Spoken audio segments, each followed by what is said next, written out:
Hi hello నమస్తే అండి. Welcome ఓం Shiva's world. నా పేరు శివకుమార్. ఈరోజు మీ ముందుకి మోటివేషన్ స్టోరీ ఒకటి తీసుకొచ్చాను. అంటే ఫన్నీ జోక్స్ కాకుండా ఒక డిఫరెంట్గా ఈ కథనాన్ని నేను చదివాను, బాగుంది. అందరికీ దీన్ని తెలియజేయాలని ఈ ఒక వీడియోని తయారు చేశాను. చివరి దాకా చూడండి, స్కిప్ చేయవద్దు. జీవిత సత్యాన్ని చెప్పే రూపాయి కథ, చదివితే ఆలోచన మారాల్సిందే. ఒక మోటివేషన్ స్టోరీ. కథలు మన ఆలోచన విధానాన్ని మార్చేస్తాయి, జీవిత సత్యాన్ని వివరంగా అర్థమయ్యేలా చెబుతాయి. అలాంటి ఒక కథ గురించి ఈరోజు తెలుసుకుందాం. ఒక పెద్ద భవంతిలో భార్యాభర్త ఇద్దరు జీవిస్తుంటారు. కోట్ల రూపాయలు సంపాదన, కారు, మంచి ఇల్లు, జీవితం బిందాసుగా ఉంటుంది. అయితే రాత్రి మాత్రం అస్సలు నిద్ర పట్టదు. నిత్యం డబ్బుల గురించే ఆలోచిస్తూ నిద్రలేమి సమస్యతో బాధపడుతుంటారు. అప్పు ఇచ్చిన వారు ఇస్తారా లేదా అన్న భయం, పెట్టిన పెట్టుబడికి లాభాలు వస్తాయా లేదా అన్న టెన్షన్, ఇవన్నిటితో వారికి రాత్రంతా నిద్రనే ఉండదు. అయితే అదే భవంతికి ఎదురుగా ఓ పూరి గుడిసెలో ఓ పేద జంట ఉంటుంది. ప్రతిరోజు కూలి పని చేసుకునే వారు చెరో రూపాయి సంపాదించుకుంటారు. ఎంచక్క రూపాయితో బియ్యం, రూపాయితో కూరగాయలు తెచ్చుకొని తింటారు. రాత్రి సంతోషంగా ఎలాంటి టెన్షన్లో లేకుండా పడుకుంటారు. రేపు ఏమవుతుందో అన్న బాధ ఉండదు. ఉదయం మళ్ళీ లేచి పనికి వెళ్తాం, 2 రూపాయలు వస్తాయి, వాటితో ఎంచక్కా తినొచ్చు, అంతే. అంతకు మించి మరో ఆలోచన ఉండదు వారికి. ఇదంతా పైనుంచి చూసిన పార్వతీదేవి పరమేశ్వరుని ఓ ప్రశ్న అడుగుతుంది.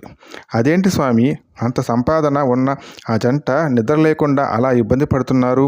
పూరి గుడిసెలో ఉన్న ఆ పేద జంట సంతోషంగా ఉంది, అసలేంటిది అంటూ ప్రశ్నిస్తుంది. చిరునవ్వు చిందిస్తూ పరమేశ్వరుడు, నువ్వే చూస్తూ ఉండు అని చెప్తాడు. మరుసటి రోజు కూలీ పనికి వెళ్ళి వస్తుండగా పేద జంట ముందు నాణ్యాలు ఉన్న ఒక సంచిని పడేస్తాడు పరమేశ్వరుడు. సంచిని ఓపెన్ చేసి చూసిన ఆ జంట కాయిన్స్ను కౌంట్ చేయడం మొదలు పెడతారు. అవి మొత్తం 99 రూపాయలు ఉంటాయి. దీంతో వారిలో ఒకసారిగా ఆశ పుట్టుకొస్తుంది. 99కి 1 రూపాయి కలిపితే 100 రూపాయలు అవుతుంది కదా అని సంపాదించిన 2 రూపాయల్లో 1 రూపాయిని ఆ సంచిలో వేసి మూట కట్టి పెట్టెలో పెట్టేస్తారు. మిగిలిన 1 రూపాయితోనే తక్కువ మొత్తంలో బియ్యం, కూరగాయలు కొంటారు.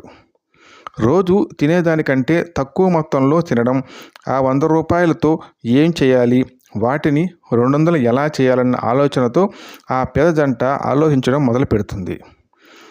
ఓవైపు సగం కడుపు తినడం వల్ల కలుగుతున్న ఆకలి, మరోవైపు ఆ డబ్బుతో ఏం చేయాలన్న ఆలోచనతో ఆ పేద జంటకు నిద్ర దూరం అవుతుంది. ఎదురుగా బిల్డింగ్లో ఉన్న జంటలాగే వీరి జీవితం కూడా మారుతుంది. అప్పుడు పార్వతీకి అసలు విషయం అర్థమవుతుంది. నీతి ఏంటంటే, ఈ చిన్న కథ ఎంతో నీతిని బోధిస్తుంది. సంపద ఎక్కువైతే సంతోషం దూరం అవుతుంది అని ఈ కథ చెప్పగానే చెబుతుంది. అయితే మనిషి బతకడానికి డబ్బు కావాలి కదా అనే ప్రశ్న రావడం సర్వసాధారణం. జీవితం అనే పడవ ప్రయాణించాలంటే డబ్బు అనే నీళ్లు ఉండాల్సిందే. అయితే ఆ నీళ్లు పడవలోకి వస్తే పడవ మునిగిపోతుంది. అదేవిధంగా జీవితంలోకి డబ్బు వస్తే జీవితం మునిగిపోతుంది.